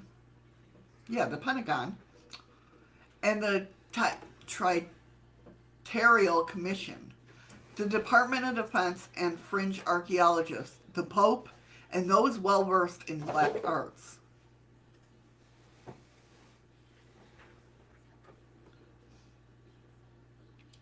As the Collins elite sees it, the group is at the forefront of worldwide secret war to prevent a full-scale demonic invasion worldwide. Martial law, Armageddon, the rise of the Antichrist, and a planet and its people plunged in literal hellish nightmare. So what do you guys think? Maybe they're right. I don't know. Time may tell if the theories of the secret network are valid or not. Everybody's saying welcome back, honey. Thank you, guys. Freak says he didn't see me leave. Obviously, he got stuck in that zone and didn't see my camera not on. I am Freaky Geek, but it's getting close to the weekend, so, my lips don't work. Yes, and that's true for Mondays and Tuesdays because it's at the beginning of the week. Yes. So she has one good day where she can speak fine, and that'll be tomorrow. Yeah. Or no, it should be today. I don't know. We'll see. You're bad on Thursdays and Fridays and Mondays and Tuesdays.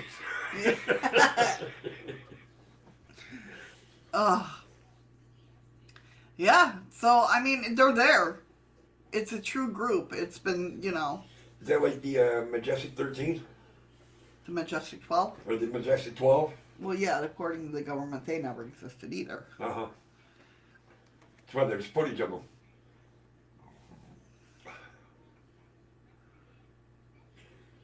But, yeah, they just think that everything's demonic.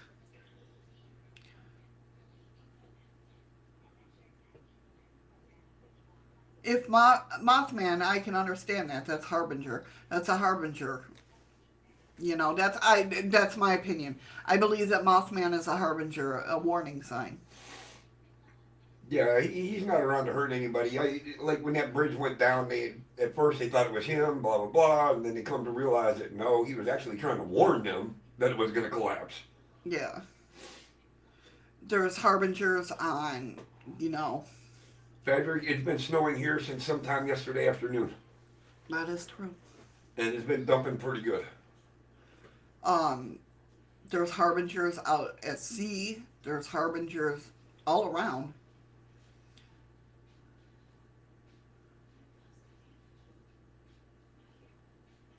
Well, I'll have to watch. Since I've been up here, I've only seen 2 owls. So I'll have to make sure I look at the sky when those owls come around. And they're big. They're big owls. I mean, they're going to be bigger than that one from New Batavia, York. yeah, I know. And that's exactly right, Heather. That's what people are afraid of. It's not that they're afraid of what's in front of them. They're afraid of what they don't know is in front of them. Yep. That's why a lot of things, yes, I jump scare, but when it comes to paranormal things or anything like that, I jump scare. Yes, he jump scares a lot. But it doesn't, I feel like they were here longer than we were. We're invading their freaking territory. I feel that way. It's kind of like how Alaskans look at bears. No big deal. Second nature here. Exactly. We don't kill them. We beanbang them back up into the mountains. Even walking down the middle of town, it's just like, oh, look, another bear. Yeah. You know, it's you learn to live with them. It's kind of like paranormal. That's my thought process of paranormal. Is just you learn to live with them. Well, again, Patrick, you said you just got out of a snowstorm and now you're in another one. Like I said, it's been snowing here almost 24 straight hours. Exactly, Freaky Geek. It's a shame. He said it's a shame that most UFO movies, it's depicted that the people take up arms right away or eventually. Yeah, exactly. I mean, Most people are scared. Some were excited. Like, I knew it was true, I knew it was true. But then Yeah. you get the ones that you go, oh, they're here to kill us. yeah. Then you get the people like in Armageddon, or not Armageddon, Independence Day. I'm gonna be the one up on the that gets killed because I'm like, welcome, and then they blast me. But you know, what are you gonna do? So you're the American Chancellor to greet us, huh? Boom! Yeah.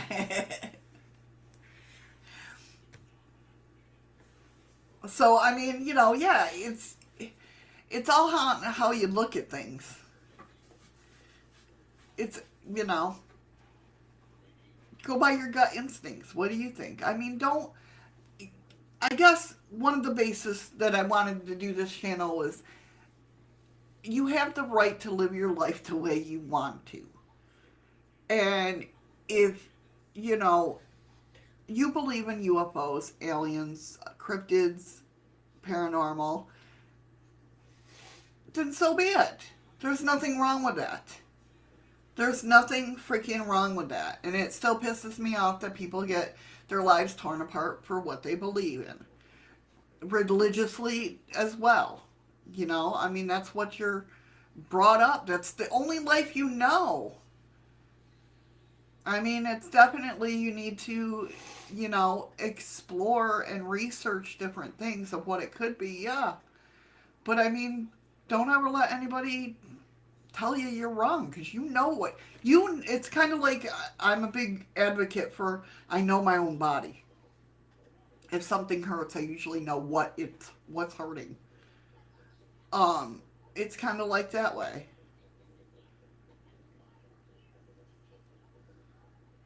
Patrick says, I've been dealing with the paranormal for a little over 50 years, and times I jump on. Yeah, it's normal. We're human. We're gonna jump scare. I mean, don't get me wrong. There are times that I jump scare. If I see something freaky happen, I'm gone. Or really, like, creepy, I'm gone. I guarantee I'd be gone. I just haven't run into that. Thank God. But, you know what I mean? It's just, you know, we're human. Yeah, that's why I say, if there's a paranormal investigator that hasn't been scared of something, they're lying, because believe me, I believe that they're all around us all the time, and But you're not just going to walk in and be perfectly fine without knowing anything that's going on inside. right, Yes, you can do research. You can do extensive research. That doesn't mean you know what the hell is going on in there. exactly. It's kind of like one of my cases in the World Division with Parachills is the Grand Canyon Caverns, right? Now, it's digging right now, obviously, because we can't go outside. We're researching a lot of it. And you know, kind of like, should we investigate or should we not? Now, the rumors there is that the person that found the caverns is haunting it, and I don't know if it's his brother or brother-in-law, I can't remember off the top of my head. But, who hung himself there. Well, I found out that, no, now the one that supposedly hung themselves there, yes, they committed suicide, but they weren't even near that. They were in another state. You know what I mean? But I would still, if that's the claims of who is haunting there, I would still like to go investigate that for myself to find out who really is haunting there. Does that make sense? Right. Can I confirm what you or who you said it is? Right. Or, I mean, I've read it, it's this person. Okay. Read it a few times. So am I supposed to believe that? Or do I go find out on my own? Right. I'd rather find out on my own. Sorry, I was cleared. You were cleared? Yes. See? I get cleared. He was clear. He's not sickly. Just so you guys know, every time I go into work, there's a machine there. We got to go up. We got to get our temperature and shit done to make sure we don't have COVID. Which is stupid. You know, you walk in from outside at fucking 20 below weather and, oh, your temperature is low. Well, no shit. Anyways. And that's pretty much exactly how most urban legends start. Yeah. That and folklore. Yep. I'd rather go experience it. Know the knowledge in case we do get activity or whatnot. Know the knowledge of who has, you know, supposedly died there or is haunting there. Yeah, definitely have that. But I also want to find out who truly is there, if anybody, if that makes sense. And freaky, yes, the Grand Canyon was actually caused by water erosion. Scoops, and if you think the Grand Canyon's smooth, you've been looking at all the wrong photos. There ain't nothing smooth about the Grand Canyon. That's like if you look up Letchworth State Park, that's the Grand Canyon of the East. We like to call it that anyway. Well, it's big enough to be. Yeah, it's in New York, and I grew up, I'd pass by the waterfall every day going to school.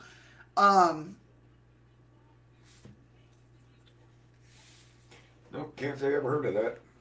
I've heard of an ancient civilization like the ant people. I've lived, yeah. No, I haven't lived with the ant people that I know of. But I've heard of, you know, like underground tunnels and that everywhere.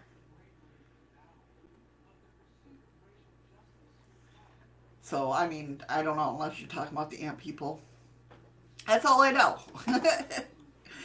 No, Scoops, not necessarily. If water created the erosion, you got to remember it's not all going to erode at the same time. It's going to erode in layers and levels. So it would not create it to be smooth. It's like watching a mudslide or the side of a bank in California eroding. Right. You know what I mean? It's not going to break off smoothly. No, apparently, Freaky Geek, they're prejudiced against uncle people. Just ant people, no uncle people. So the last one that I have for today is 1952, the U.S. Army secretly looked into the matter of teaching dogs to search for deadly landmines on battlefields. Well, The strangest aspect of the program was that it would explore the feasibility of the dogs using extrasensory perception to find landmines. The Army contracted Dr. Joseph Banks Rhine, PhD, to come on board. The operation progressed quickly, according to the documentation, which has been released under the terms of the Freedom of Information Act. 2 dogs in particular, named Tessie and Binny, scored very well. Ryan also suggested to the Army that pigeons might be good candidate for certain trickery operations of the military and espionage type. The official records contains Ryan's own words on the intriguing issue. He said, the mystery of pigeon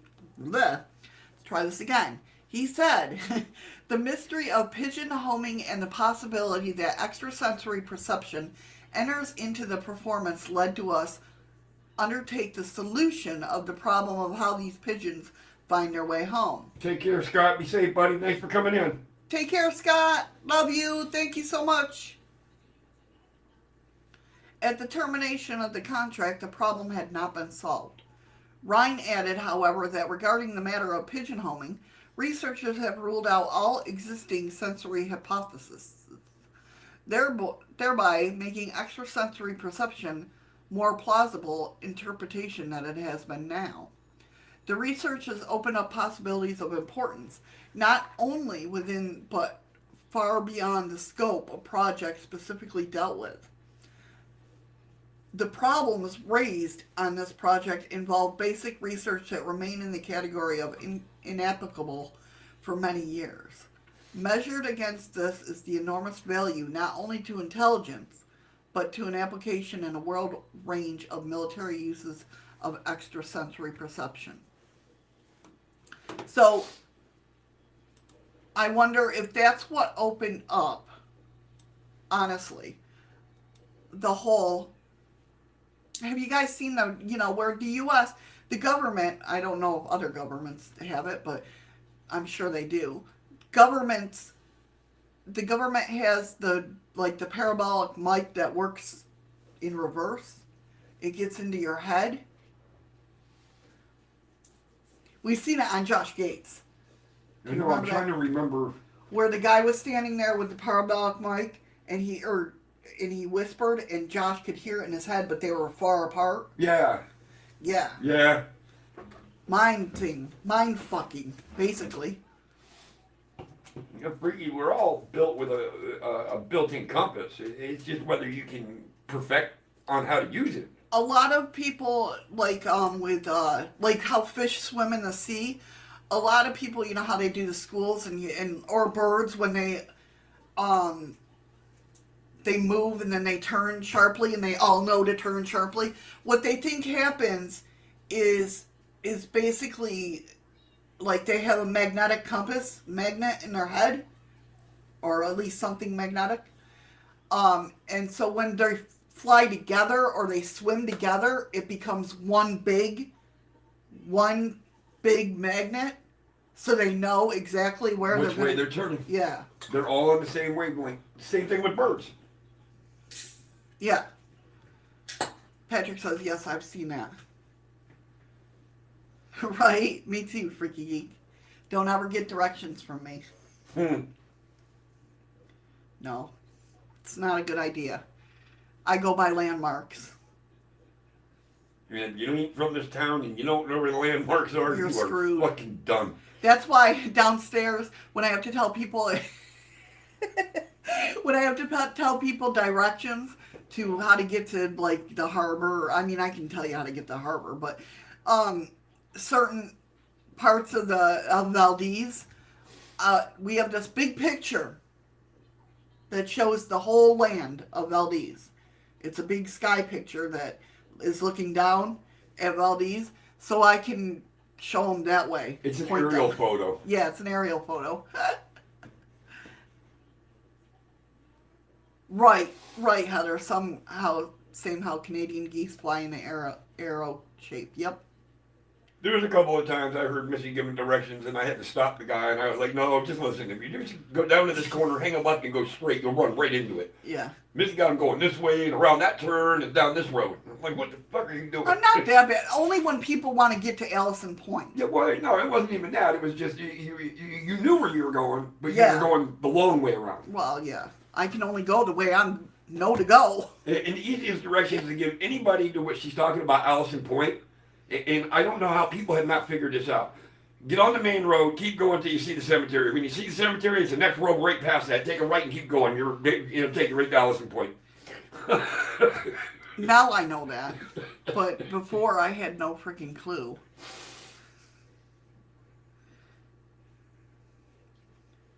Well, birds might be able to see ley lines. That's true, freaky geek. I wonder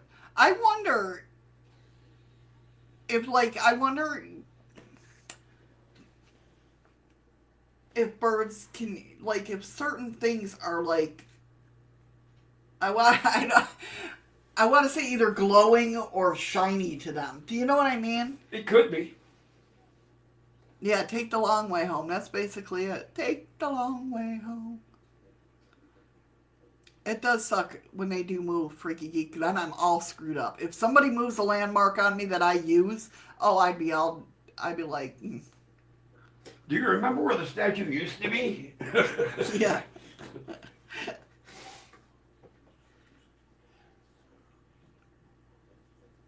Yeah.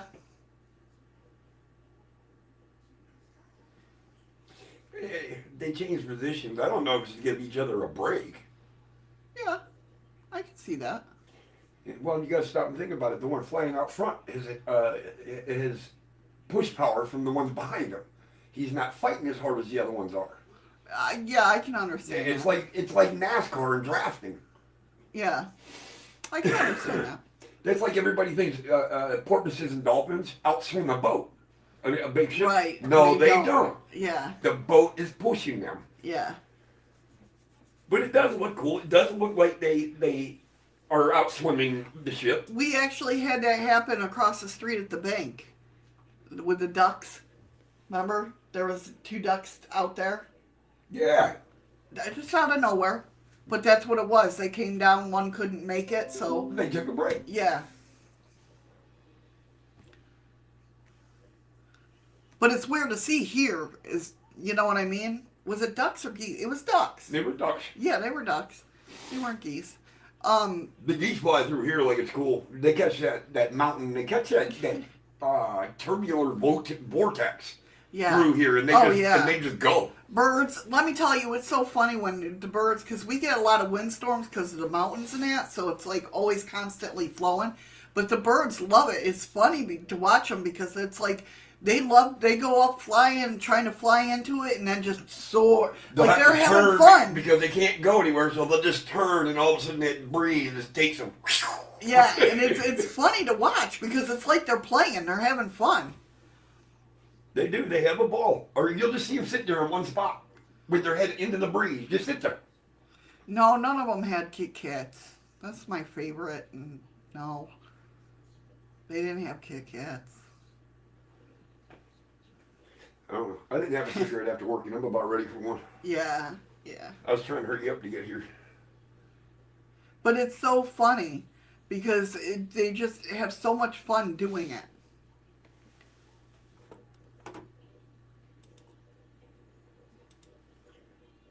And the part that sucks is now I got to go back to work for about 2 more hours. It might be longer than that. I got a full U-boat plus some on a pallet. Fun. Let me get over to dlive. I do. I thank you guys so much for coming in today. Absolutely. I appreciate it. Make our afternoon so much more enjoyable. Definitely. And I ain't gonna lie, you should hear me and Shadows. We talk a lot about you guys after we close the show. Definitely. And not in a bad way, unless your name's Scott. But no. Not nice. But you guys are like family to us, so it's like, damn. That was a fast 2 hours. Yeah, exactly. A lot of this, you wear thermals? Me too. Have to up here. No, he says, I don't ride thermals, I wear them. I know. I wear them too. I don't. I haven't this year yet. Thanks, Heather. Because this year really hasn't been that cold. I could have put them. I was thinking about putting them on last night. We had a couple of days that we've had a really bad cold snap, but for the most part, it hasn't been that bad. It hasn't been that bad this year. But it was frigid. The past 2 days were frigid.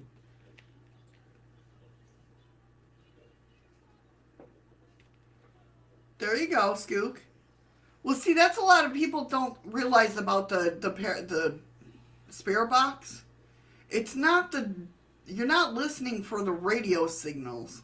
We talked about this the other day. Patrick, you're absolutely right about that too.